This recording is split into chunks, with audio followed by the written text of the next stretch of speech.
Previously on Genshin Impact. Tell me, aren't you and Lynette actually from the House of the Heart? Our identities have nothing to do with what happened. Order! Order, I say! I am no criminal. At least, not in this case. Guards, please step into the lounge and examine the personal effects of the deceased Cowl.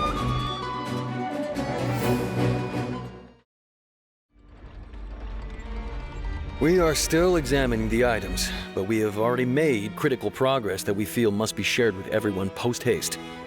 We discovered several test tubes of fluid within Cowl's baggage, each labeled separately. The notebook in his backpack claims that these fluids are water from the primordial sea. The primordial sea. The note's contents also indicate that Cowl belonged to an organization that sells illegal drugs and that he had an accomplice.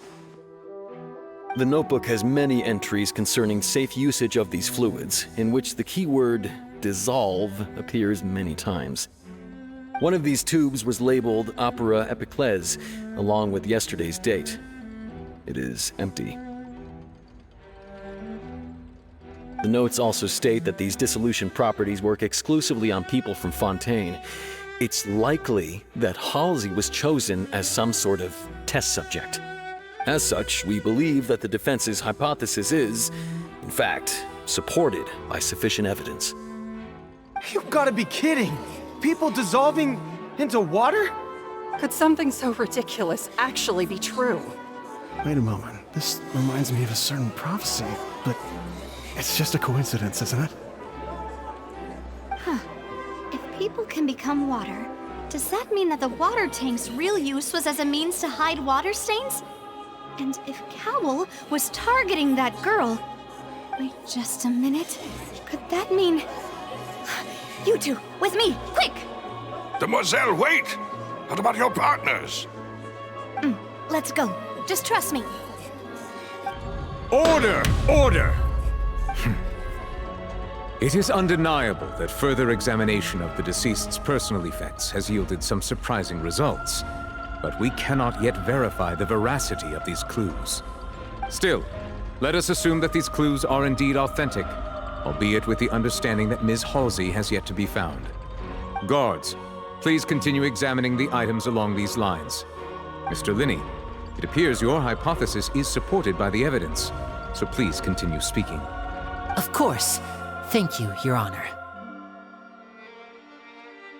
If we uphold this hypothesis, I believe that many of this case's seemingly unrelated clues can be connected together. Right! Like the metal hook! That one didn't make sense at all. Let's think about this. Cowl's methods must have something to do with that water from the primordial sea.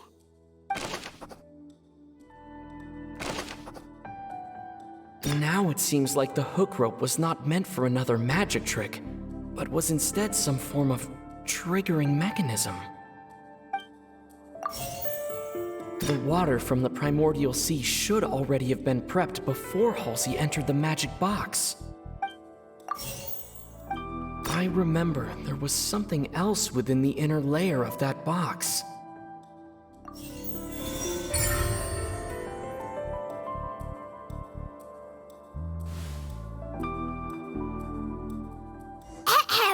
It's Ace Detective Paimon's time to shine again! In the original plan, Cowl would tamper with the water tank rope and the number selector securing his target. When the magic box containing Halsey was lowered, the metal hook would retract gradually and pierce the balloon at the top of the box. When the balloon attached to the box popped, the water from the primordial sea inside it would pour down and dissolve Halsey. Afterward, Cowl would enter the tunnel and break the flower vase to conceal the water inside the tunnel, with the remaining evidence being covered up by the water tank on stage. But he encountered something unexpected in the tunnel and wound up being fatally hit by the same water tank he meant to use to cover his tracks. Huh. That does make sense. That actually links together a lot of the more confusing pieces of evidence. Oh dear, what do I do? Even I think they sound convincing now. Have I falsely accused an innocent person? What a humiliation. Now, it seems like the only point of contention remaining is the exact circumstances that led to Cal's death. His notes mentioned he had an accomplice who could be related to the situation. On that note, the guards have just contacted me indicating that they uncovered new evidence. I shall now invite him on stage to share it with us. Thank you, Your Honor. We were just inspecting the luggage of the other people involved in this case. And we found an identical sample of the water from the primordial sea among Linny's personal effects. What? That can't be. Oh, I see. Well, how wonderfully comedic to have your own counterattack only to come back and wound you. Does this not clear all doubt? My dear citizens, my loyal audience, allow me to present my reasoning and bring this performance to a swift close. Linny did not need to take part in the dissolution of the young woman at all. Indeed, he did leave the scene via the vent. Having made modifications to the props beforehand, his accomplice Cowl then caused Halsey to vanish using the water from the primordial sea. But upon his return, in cruel avarice, Linny desired sole credit and prepared to do away with his partner in crime. Ultimately, he knocked Cowl out, and the tool meant to cover the crime up also became a murder weapon. Now, as much as I regret having come to such a viciously straightforward conclusion, it does seem that the famed Fatui is quite the cold-blooded and ruthless organization. Am I right, Mr. Linny? We've used up all the evidence we collected. There's no way for us to make a rebuttal here. Is this the end of the road?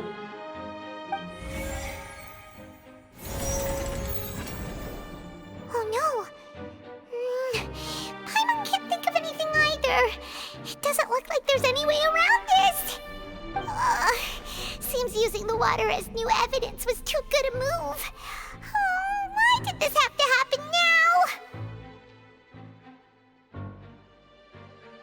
I think we've all seen enough now, and we have ample witnesses to my flawless reasoning. I believe this is indeed the finale. Now then, my good, noble Chief Justice, should we not, in your view, excuse me, everyone, but I must interject. Miss, I must ask you not to shout, and to respect the ongoing legal proceedings. Oh, come on. Don't be hasty. I have a good reason for interrupting, you know. Now, would anyone here like to take a little break from all this debate and see a little magic? I'll show you an amazing trick. One that can bring a young woman who has disappeared back in the flesh, right before your very eyes. Please, do the honors, Mr. Linny, if you would be so kind. What in the world is she saying?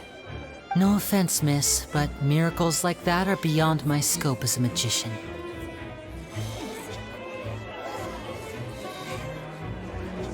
Come on now, don't be silly. Magic is all about misdirection, isn't it? It often conceals the truth while presenting a fascinating illusion. But once everyone believes the illusion, can't magic reveal the truth to them once again? And wouldn't such a trick be the most marvelous finale to today's performance? Come on, Linny and Lynette. Give it another go. Don't worry. Spina di Rasula has made the necessary arrangements on your behalf. But as the magic makers and stars of the show, I think I should leave the final performance to you. I understand.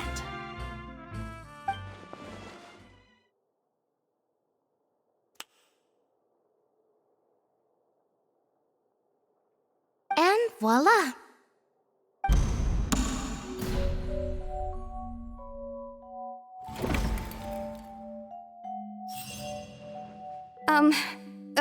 Sorry for the interruption. Wait, isn't that Halsey? So the whole thing about people dissolving wasn't true after all? To be clear, I'm only here because this person told me that if I testified, the merit of doing so would lessen my sentence. I was hiding outside this room listening to the proceedings because I was afraid that I would be the one put on trial. I was just feeling happy that no one had noticed me, and then before I knew it, she caught me. That'll teach you to underestimate us three. Where should I begin? I'm sorry. I'm the one who killed Cowl. I admit it. But what? Why? Firstly, my name isn't Halsey. It's Lillian, and I'm originally from Mondstadt. I heard that Linny's show was gonna be a real thriller, but I missed the chance to buy a ticket, so I stole one. That's how I make a living. I steal stuff here and there, and I'd never been caught before. But I was noticed at the harbor a few days ago, and I barely got away. Linny was the one who caught me in the act. Hey, no wonder you look familiar. So you were the thief. Linny even mentioned that you were pretty skilled. Well, and I thought that would have been the end of it, but then the number selector chose me. He even mentioned the Fortress of Meripede. That's a prison, isn't it? So you can imagine how shocked I was. I thought he was onto me for sure. So I played along with the show while looking for an opening to flee, but then I got water poured on me for no reason, and then someone jumped into the tunnel to nab me. I wasn't going to take that lying down, so I knocked him out and stuffed him into the box. There was nowhere to run from there, though, so I had to change my clothes and hide in a box containing performance costumes. I slipped out after the first guard arrived at the scene and continued hiding inside the opera house. Can a person even hide in there?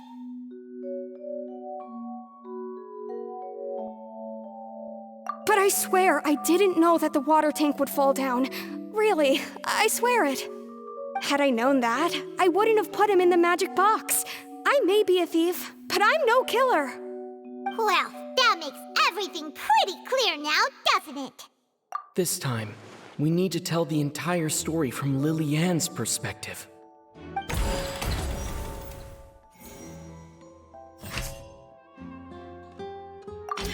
The strange sound wasn't from a fight.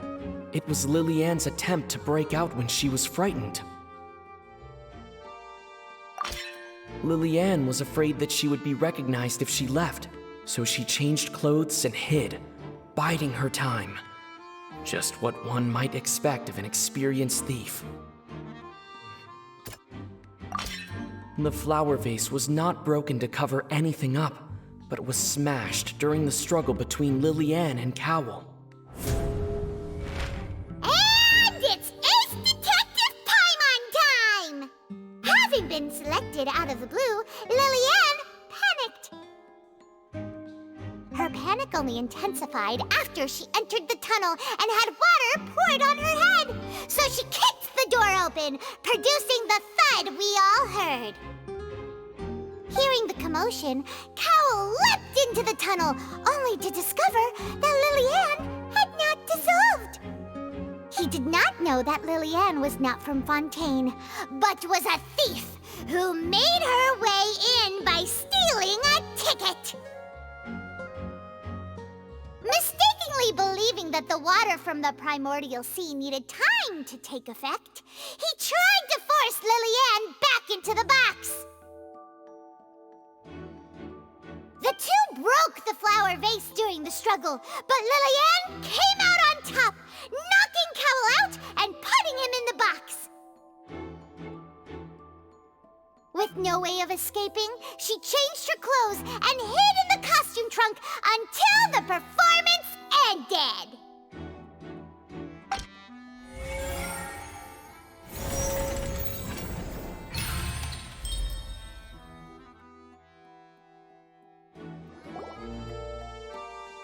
She knew that she would have to go through guard inspection if she tried to leave afterward.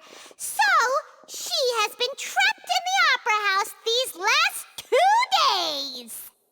She had already become desperately hungry by the time we were chatting over macarons. So, she swiped 2 of them right under our noses. Talk about a sneaky thief. At this point, all the events that happened in the tunnel have now come to light. Ah, so that's the whole story. Bravo! Bravo! Now then, Lady Farina, do you wish to speak against the defense's statements? Please answer the question, Lady Farina. Also, if I may add, the trial has not yet ended. As such, I request that the prosecution not leave the room before the proceedings have concluded. What, are you reading my mind now? No, I have no further arguments. I admit defeat. But really, could you at least have left me with some dignity? Wow, look at that! She's like a deflated balloon now. If there are no objections, then as the Chief Justice of Fontaine, I shall once again repeat the full sequence of events. The actual perpetrator of the serial disappearances, Cowell, selected his next victim from the audience reservation list. With some modifications to the selector, he could ensure that the pre-selected young woman would be chosen. To cover up any evidence while committing the deed, Cowell thought of allowing the water tank to fall, which would conceal the water left behind after the young woman was dissolved. He also tampered with the rope suspending the water tank, using the fireworks at the end of the performance to cause the tank to drop and hide the watermarks. He poured the water from the primordial sea into a balloon during the preparation of the magic box and stuck it to the box's lid. Finally, he passed the prepared hook on a rope through the gap in the magic box's door when bringing the young woman to said box. When the magic trick officially began, the box containing the woman was lowered into the tunnel, tightening the hook rope and bursting the balloon containing the water.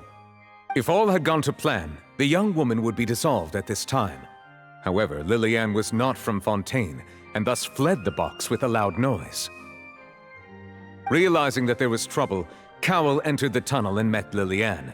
Thinking that the waters had not yet taken effect, he decided to proceed. However, his opponent was more capable than he thought, and he was overcome, knocked unconscious, and placed into the magic box, and thus became his own final victim. Lillian, according to her own statements, then changed clothes and hid until the performance ended, before hiding in other parts of the opera house.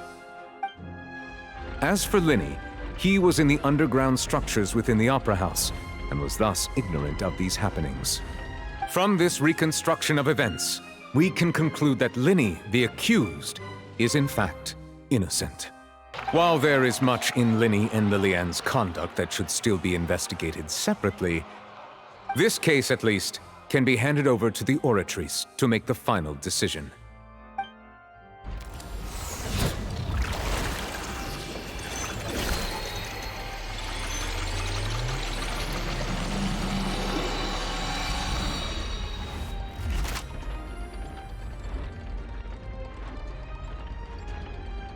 As such, Linny and Lynette are officially declared not guilty. Victory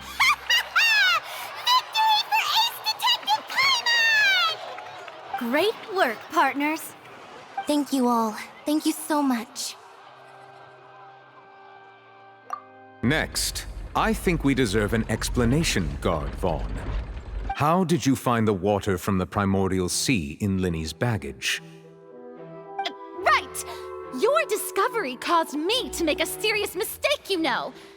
Or was that not a discovery, but false evidence that you dared to bring before this court?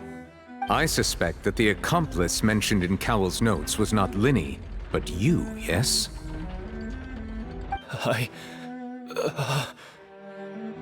I'm sure you know what you must do to lessen your sentence. Speak quickly! Unless you want to earn yourself a one-way ticket to Coupon Town. I was just following orders. We were supposed to place blame for the serial disappearances onto Linny, and thus cause suspicion to fall on the Fatui. The higher-ups said this was the best opportunity to do so. And now that your plan has fallen through, and the secrets of the water have been revealed, you have become a liability to said higher-ups, yes?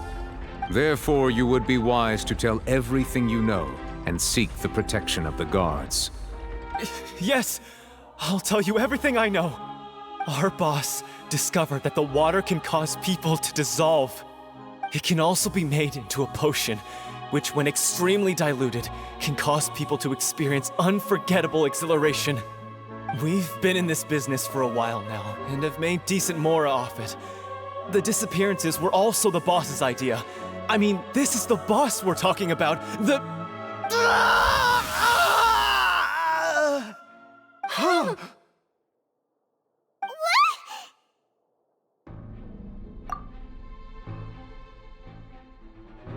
And now he can no longer talk. Such ruthlessness. I shouldn't have expected any less of them.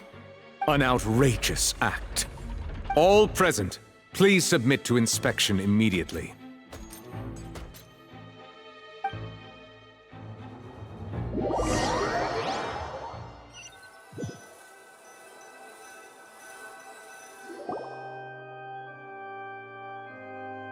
So, we're just going back now?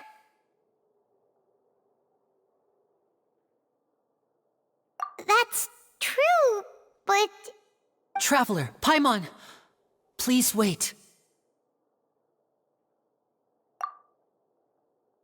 Linny...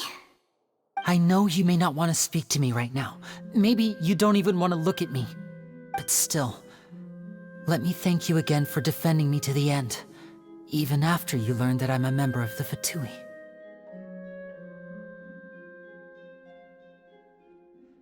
I guess. But regardless, I'd like the opportunity to set things straight. I didn't approach you with any ulterior motives or ill intent. I've spoken to you as myself, just plain Linny this entire time. As for why I'm a Fatus, it's because the goals of the House of the Hearth align with those of an orphan like me. That's all. That was how Father, who you might know as the Knave, approached recruiting us back then too. The Knave? The one who controls the House of the Hearth? She's your father? That's right. And since we're here, I was wondering, would you mind hearing a story? It's about my past. Back when our parents first died, Lynette and I were left wandering the streets. To survive, I took to surreptitiously observing an older street performer who did magic. It took me several days to figure out how he pulled off his amazing tricks. I took my sister through several streets until we found a crowded corner, and we began to perform magic tricks there. To my surprise, we proved to be pretty popular, and we could at least stop worrying about where our next meal would come from for a time. But I didn't want my sister to remain a street rat together with me forever. Before long, an aristocrat came to me and claimed that he wished to take us in after watching my performances. So you went from orphans to nobility just like that? That was how we felt at first too. As if fate was on our side and we could say goodbye to those painful days. But I gradually discovered that while we were called foster children, he was really after my talent for magic tricks. He would constantly take me to all sorts of banquets to garner attention, which he would then use to expand his social circles. That doesn't seem too bad either. Better than roaming the streets at any rate. It took a while for me to realize just how dark his heart really was. After one particular performance at a banquet, I discovered that Lynette was not on the same return vehicle as me. I waited a long time after we returned home, but she did not come back. I went to that noble's bedroom and asked him about her whereabouts. The answer he gave me was, she caught the eye of the most eminent person at the banquet, so I sent her over as a gift. I mean, you'll be able to perform your magic regardless of who your assistant is, yes? Oh no. So he was gonna... But wouldn't Fontaine's laws deal with such people? As far as outsiders are concerned, this is a relationship akin to adoption or foster care, and they have their ways of escaping the eye of the law. I managed to ferret out the location of the mansion of that so-called eminent person and hurried through the night. But by the time I leaped over the walls, avoided the guards, and made my way in, all I saw was the moonlit ground covered in blood, and the knave standing there in the darkness. So, she'd already taken care of that guy. That's right. She had rescued my sister before she could come to any harm, and had even discovered several girls hidden in a basement, all of them orphans. Father, I mean, the knave, might have seen something in me, and so she made me an offer. The House of the Hearth welcomes you, for your interests align with ours. Here, none will ever betray you. Indeed, betrayal shall never be permitted here. I was hesitant to trust her. I mean, I had just been betrayed by nobles. But she was also quick to destroy the noble who had taken us in at first, giving us back our freedom. Oh, so that's how the two of you joined the House of the Hearth. She has her own plans. She has gained permission from the Tsaritsa to first use the Gnosis' power once she obtains it. She plans to use it to find a way to break the prophecy and save Fontaine. So, she believes in that prophecy too? That's right. The whole House of the Hearth is currently working to combat that crisis. Today's case has also proven that people from Fontaine can indeed dissolve into some sort of water, thus further supporting the prophecy. All of us house members here, Lady Arlecchino herself included, are from Fontaine. We won't give up on defending our homeland. To us orphans, the only connection we have left to this world, apart from our family, is our homeland. So, from small deeds like distributing magic pockets to huge schemes like stealing a Gnosis, everything is aimed at dealing with that prophecy. It's all right. I understand. The only thing I can do is relate all this to you. I just hope you can understand that even as a member of the House, I have never stopped making my own decisions, and that I believe what I'm doing is right. If you should need anything at all in the future, feel free to find me. I will do my best to help you, as plain Linny.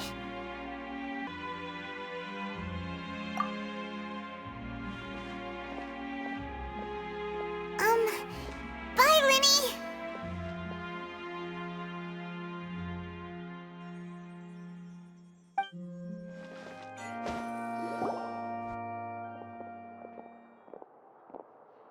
Hey there. What was with the disappearing act you pulled right as the trial ended? Were you looking for us, Navia? Well, this whole thing isn't exactly over, is it? I do feel that we're getting closer to solving the serial disappearances case, though. Don't you think so, too? Huh? What's wrong, my dear partner?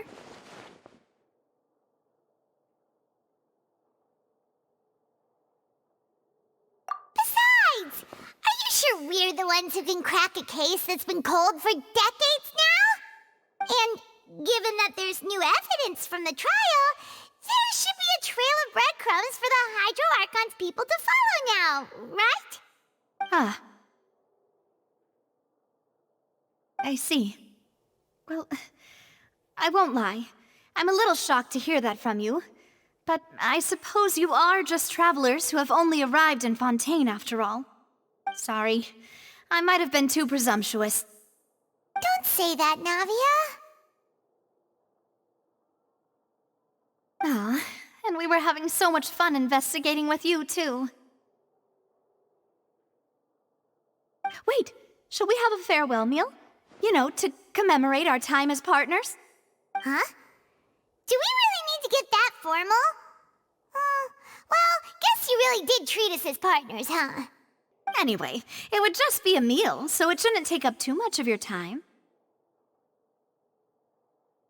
You don't have to twist Paimon's arm. If Boss Navi is treating, count Paimon in!